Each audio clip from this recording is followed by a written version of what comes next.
in today's tutorial, I'm going to show you guys how to go about resolving if you're not getting sound in the Google Chrome web browser.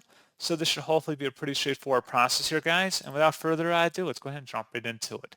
If there's any snarky comments in the comments section, obviously you can turn on captions, you can watch it in a different web browser, you can do a different device. I don't know why you're looking up a YouTube video if you can't hear it on Google Chrome on the Chrome browser. It just doesn't make sense to me. So that's your problem.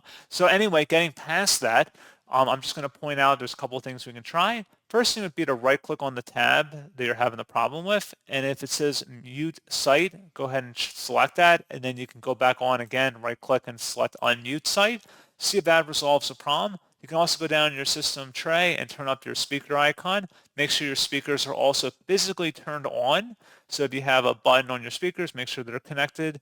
And finally, you might be having an issue with your physical speakers or output device, so you may have to just replace it. So there's all different considerations you may have to look into there. And that's pretty much it.